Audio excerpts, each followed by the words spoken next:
Hello everyone, welcome back. Today I'm going to be showing you how to get this everyday springtime makeup look in 15 minutes or less. I realize that everyone's definition of everyday makeup is different. This is definitely my interpretation. Of course, there are days where I just apply a little concealer, some mascara, and fill in my brows a little bit, but those days are few and far between. Most of the time, this type of look is my everyday look. For this look, I'm going to be using a minimal amount of products, and most of them are budget friendly. In fact, I've partnered with e.l.f. Cosmetics for this video, which is, as I'm sure most of you already know, a fantastic, affordable, vegan and cruelty-free brand. I also used a couple of my other staple makeup products, so let's get started. So I've already prepped my skin. I will list the products I used for that down below in the description box.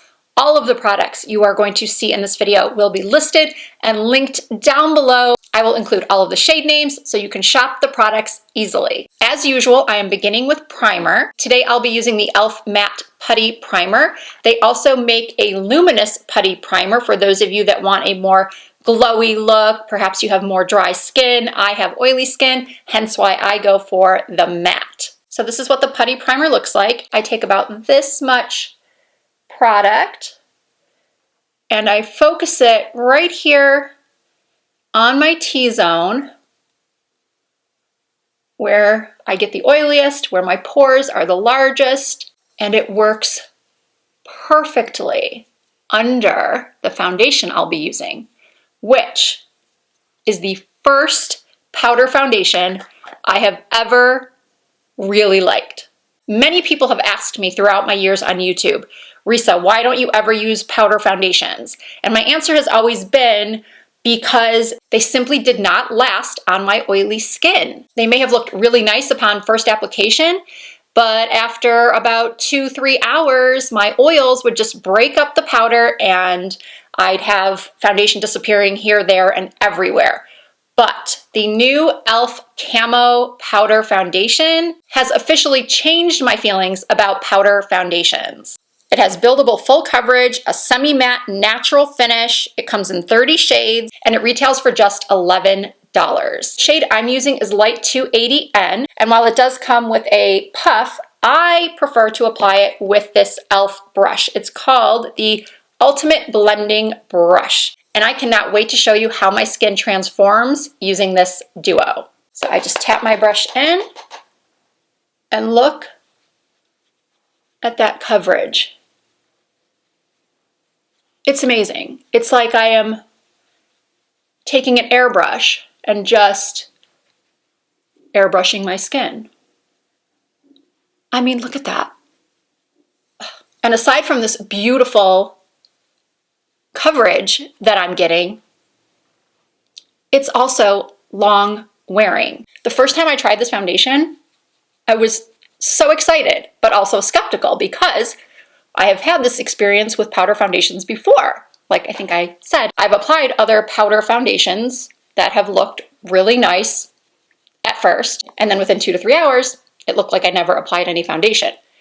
That is not the case with this. Did I mention that it feels light as air and it takes no time at all to do my entire face? And that's one of the main reasons people use powder foundations, because they do tend to go on a lot quicker than other types of foundations.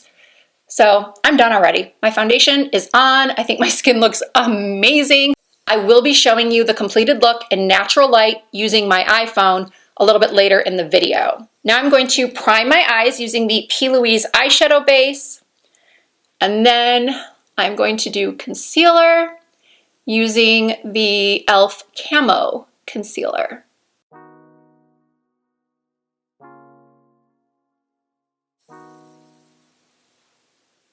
Using my e.l.f. Camo concealer sponge that I use in pretty much every video.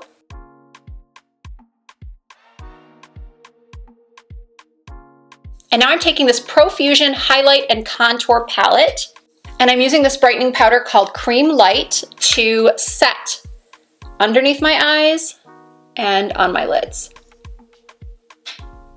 I am so impressed with this palette, and I think I only paid $5 for it. I'm doing a little bit of light contouring using both of the contour shades.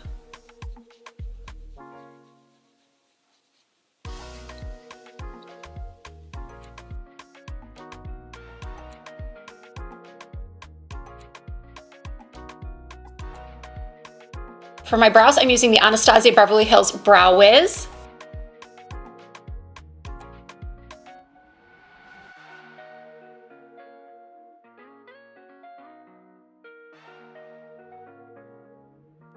Now for my eyeshadow, I'm using one of my favorite e.l.f. bite-size eyeshadow palettes. This one is called Rose Water.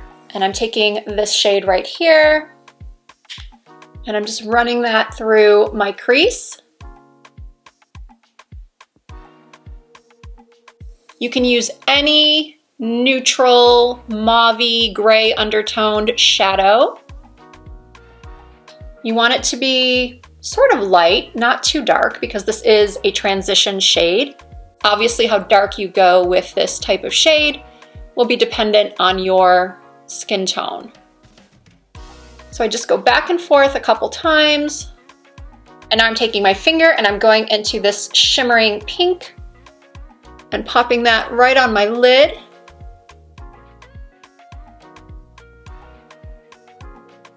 I put my chin up and look down into my mirror because my eyes are hooded and I need to be able to see all that space. And doing this is pretty much the only way I can. And now I'm taking a tiny blending brush and going into the darkest shade in the palette and just making little circles around the outer corners of my eyes. And because my eyes are also downturned, I'm winging the shadow up towards my temples to give me some lift.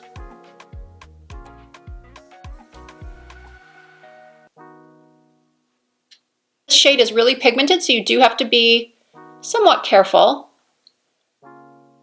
But if you have applied more than you intended to, go back with your first brush that had this crease color and just blend it out.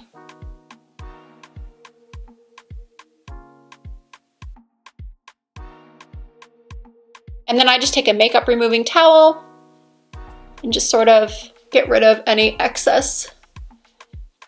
Now I'm going back into that Profusion Contour Highlight shade and I'm taking the highlighting shade and I'm putting that underneath my brow.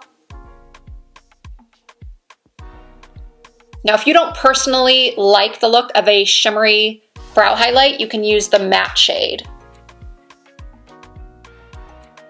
I like to use the matte in my tear ducts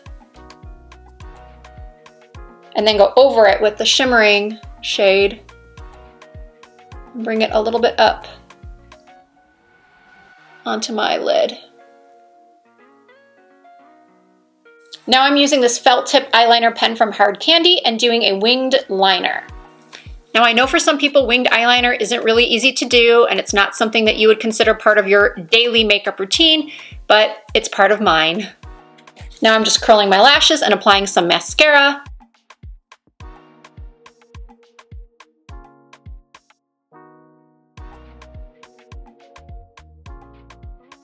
For blush, I'm using the e.l.f. Putty Blush. I believe the shade is Tahiti. I will double check and make sure that I put the correct name down below in the description box. Now, for those of you that might be wondering, can you use a cream or putty product like this on top of a powder foundation? Yes, you can. Once this has sat on my skin for a few minutes, I can put a cream blush or a putty blush on top with no problems. You can use your fingers or a brush. I like to use a brush. I just go in and swirl around. And this shade is so beautiful for spring. It's a neutral pink, so you can pair it with a bright lip, a really bright lip if you wanted to, or you can pair it with a nude lip. It's just the perfect everyday blush color. And now I just have to do lips and we're done. I'm using a Melt Cosmetics lip liner in the shade Foxy. And then I'm taking that putty blush once again, this time using my finger, and applying it to my lips. And now I'm just topping it with a little gloss.